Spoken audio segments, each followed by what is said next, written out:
자, 그럼 여러분들 종목 고민들을 바로 또 풀어가 보도록 할 텐데요. 지금 유튜브에 올라온 종목들이 좀 있으니까요. 바로 보도록 하겠습니다. 현대모비스 어떻게 대처해야 할지 모르겠습니다. 27만 원에 매수하셨고 50% 비중도 많아서 추가 매수가 힘들다. 이제 정확하게 깨닫고 계시네요. 비중이 많으면 추가 매수가 힘들어요. 그만큼 추가 매수가 힘드니까 대응하기가 힘들어요. 왜냐하면 비중이 많아지면 추가 매수가 안 돼서 그냥 마냥 시간만 보내면서 기다리는 수밖에 없어요.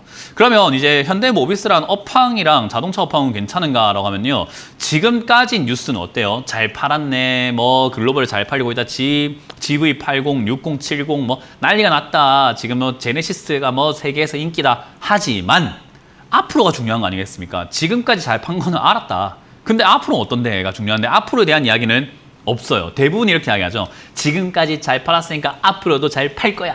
그 무슨 뭐 초등학생 같은 이야기입니까? 그건 말도 안 되는 행동이고요. 지금 생각 한번 해보면 우리나라가 지금 경계해야 되는 상황이 뭐냐라고 하면요. 일본입니다. 일본 엔저 현상이 굉장히 심각해지고 있죠. 근데 그게 일본 경제에 안 좋을까를 생각 한번 해보면요. 아닙니다. 우리나라의 수입과 수출의 비중은요. 거의 비슷한데 일본은 수출 비중이 훨씬 높죠. 그런데다가 수출 비중이 높은 데다가 일본 자동차, 토요타, 닛산, 렉서스 세계에서 토요타는 지금 판매량이 1위입니다. 그런 기업의 엔저 현상이 나타났다. 그 말을 달러도 많이 벌어들이는 데다가 영업이익이 굉장히 좋아진다는 거죠. 거기다가 판매량까지 늘어날 수 있는 게 엔저가 시작이 되면은요, 우리나라 자동차보다 일본 자동차가 싸지는 현상까지 나타나게 됩니다. 옛날 플라자 합의 때문에 일본이 엔고 현상이 있었을 때 우리나라가 상대적으로 저점에 있는 이 환율 때문에요. 현대차가 싸다 해서 미국에서 엄청 팔아가지고 현대가 엄청 성장을 했던 때가 있었습니다. 그때랑 비슷한 거죠. 오히려 지금 일본은요, 30년간 임금도 물가도 안 오른다가 제일 걱정이었는데 지금 물가도 올라가고 있고 임금도 올릴 수 있는 그런 여건이 달러를 많이 벌어들여가지고 여건이 생기고 있다는 거죠. 거기다가 완전 고용 상태까지 돼버렸습니다. 일본 싫은 건 다 똑같아요. 우리가 반일 감정 갖고 있는 건 다 똑같은데 냉정하게 바라볼 필요가 있는데요. 일본은 지금 오히려 성장의 초입부에 놓여 있고요. 우리나라는 침체의 초입부에 놓여 있습니다. 그런 상황에서 이런 자동차 기업들이 전망이 좋을까? 전 잘 모르겠네요. 단기적으로 흔들림은 있을지도 모르겠고 우리나라가 앞으로 전기차에서 좀 치고 나가는 바가 있기 때문에 수혜감이 있을지는 모르겠어요. 그런 시세 변동은 있을 것 같은데 우상향하면서 미친 듯이 달려나갈 거라는 생각은 좀 하기가 힘든 것 같아요. 그래서 저는 이 현대모비스라는 이 기업도요. 자율주행이라든가 기술력으로 승부를 보는 건 좋다. 근데 그게 지금 당장 주가를 저 위로 35만 원 이상까지 끌고 올라가는 요인이 될지는 좀 더 지켜봐야 되겠다. 아직까지 저는 고개를 좀 갸웃할 수밖에 없는 상황이다라고 보면 되겠죠.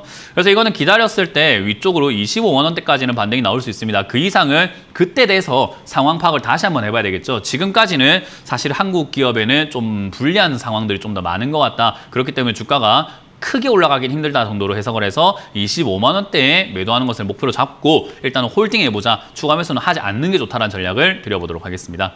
다음 상단도 이어가도록 하겠습니다. 지금 원익 IPS라는 종목이 올라와 있는데요. 59,000원에 비중이 20%입니다. 어떻게 해야 될까요? 라고 하시는데요. 이것도 마찬가지로 시간을 끌면서 기다리는 수밖에 없습니다. 제가 늘 이야기하는 게 있죠. 이렇게 떨어지고 있는 과정에서 추가 매수 하려고 하면 안 된다. 그래서 추가 매수 의견은 안 물어보신 것 같아요. 마찬가지로 내려가는 기업 사지 마세요. 이렇게 내려가고 있는데 사는 게 아니라 제가 항상 내려간 기업을 사라고 하지 내려가고 있는 기업 사라고는 잘 안 합니다. 내려간 기업이 더 내려가는 건 어쩔 수 없어요. 근데 내려가고 있는 걸 굳이 사가지고 고생할 이유가 뭐가 있냐는 거죠. 그러면 원익 IPS는 내려가게 되면 2만 원까지 내려갈 수 있는데 2만 원에 사가지고 15,000원 되는 거야. 저점인데 어차피 그 부근인데 뭔 상관이 있습니까만은 지금 여기서 추가 매수를 하시게 되면 시청자님은 매수가가 많이 떨어지지도 못하는 데다가 여기서 더 떨어지게 되었을 때 내 매수가는 위에 떠 있는 상태가 되어버리죠. 그래서 이건 추가 매수는 하지 않는 게 좋다. 그럼 원익 IPS는 올라갈 수 있는 기업인가? 얘는 영업이익이 점점 증가하고 있는 게 확인이 되고 있죠. 그렇기 때문에 나쁜 기업은 아니다라고 보면 되겠고요. 뭐 이 기업 같은 경우도 반도체에 엮여 있다 보니까 당연히 저렇게 내려가는 게 맞을 것 같아요. 하지만 너무 많이 빠지게 되면 다시 올라오게 됩니다. 그래서 저는 반도체 사이클이 한 2년 뒤에 다시 상승세 나올 수 있지 않을까 생각을 하게 되니까요. 한 1년은 바닥 잡는 걸 좀 지켜볼 필요가 있다 생각이 듭니다. 최소 2년, 길게는 4, 5년까지 바닥 잡는데 좀 체크를 해야 될 것 같아요. 그래서 조금 긴 싸움이 되겠지만 어쩔 수 없다. 지금 손실 내는 것보다는 시간 투자하는 것이 훨씬 더 낫다라는 전략을 드려보면서 2만 원대에서 3만 원 이 사이에 자리를 잡는가 안 잡는가 확인하고 대응해보자는 전략을 드려보도록 하겠습니다. 그냥 잊어버리시길 바라도록 합니다. 다음 상담도 유튜브로 올라온 종목을 보도록 하겠습니다. 더구전자 98,500원에 지금은 매수하셨고 초보가 고점에 물려가고 고생했는데 반등 나와서 번져 왔네요. 조언 부탁드립니다. 팔면 되잖아요. 뭐가 고민입니까? 비중도 4%밖에 안 되고 많은 분들이 이렇게 내가 산 종목이 다시 본전이 올라왔을 때 이러지도 저러지도 못하는 경우들이 있어요. 근데 이게 화장실 들어갈 때랑 나올 때랑 생각이 달라지는 경우거든요. 물려있을 때는 본전만 오면 팔면 좋겠다. 본전 안 와도 팔 거다 해놓고 갑자기 이렇게 이상급등 현상으로 한 방에 빵 올라오게 되면은 더 가지 않을까? 아씨, 더 갈 것 같은데? 본전이고 나발이고 내가 일단 가져가야 되지 않을까? 이렇게 갑자기 생각이 바뀌어요. 간사한 거죠. 그냥 파세요. 뭐 한다고 이건 고생합니까? 팔았는데 더 가면 어떡하죠? 라고 하거든요. 4% 비중인데 뭐 더 가면은 인생이 바뀝니까? 뭐 차 한 대 살 수 있습니까? 4%로 만약에 더 가가지고 차 살 정도면 막 몇십억 들어가 있어야 되거든요. 그 정도 아닐 텐데요. 저는 이런 데 소탐대실이라고 생각을 해요. 작은데 너무 욕심내는 것보다는 매도하는 게 옳지 않을까. 만약에 여기서 더 갈 수도 있다는 생각이 너무 내 머리를 사로잡고 있다면 차트를 보면서 대응할 필요가 있어요. 어제 종가 자리와 오늘 시가 자리가 9,600원 자리죠. 이 자리가 무너지면 바로 손절한다 생각하고 정리하시길 바라고 홀딩했다고 슈팅 나오면 11,000원 이상대에서 정리한다 생각하고 차트 대응으로 단기 대응으로 나오자라는 전략을 드려보도록 합니다. 그냥 매도 의견 드려보도록 할게요. 유튜브에 올라온 종목 중에 한국전력 23,000원에 매수를 하셨고 20%인데 추가 매수는 기다려야 될까요? 당연하지요.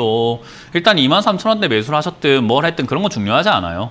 어차피 한국전력은 이 아래쪽, 그러니까 차트를 한번 바로 보도록 할게요. 이 아래쪽 네모 공간에서는요, 제가 이렇게 표현하고 싶어요. 이 자리는 나중에 시간이 지났을 때 샀느냐 안 샀느냐의 문제지 얼마에 샀느냐의 문제가 아니에요. 이 말을 깨닫지 못하면 여러분들은 저점 투자는 평생 할 수가 없어요. 왜냐하면 우리 달러도 그렇잖아요. 1,100원에 샀느냐 1,200원에 샀느냐가 아니라 달러를 갖고 있느냐의 문제인 거예요. 마찬가지예요.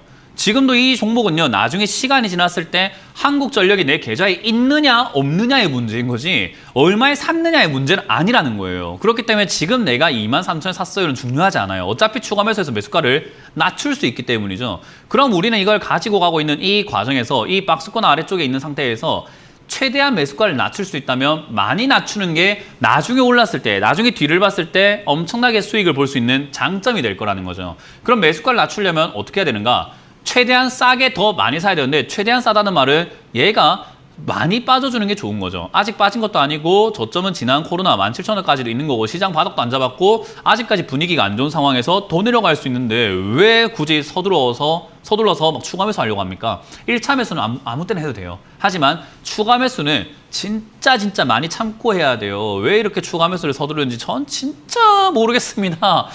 이제 시청자님들 전혀 이해가 안 돼요. 저는 점점 가면 갈수록 이해가 안 돼요. 왜 이렇게 추가하면서 하고 싶어서 안달인 건지요. 저는 그래서 시장이 더 폭락할 것 같다는 생각이 좀 많이 드네요. 추가하면서 안 된다는 의견 드려보도록 하고요. 17,000원, 18,000원대에서 자리를 잡게 된다면 그때 다시 한번 생각해보자. 비중을 50%까지 늘려도 좋은데 확실하게 푹 빠졌거나 더 이상 안 빠진다는 게 보이거나 그때까지는 기다려보자. 이거는 나중을 대비해서 가져가는 기업이다 라고 생각하시면 되겠습니다.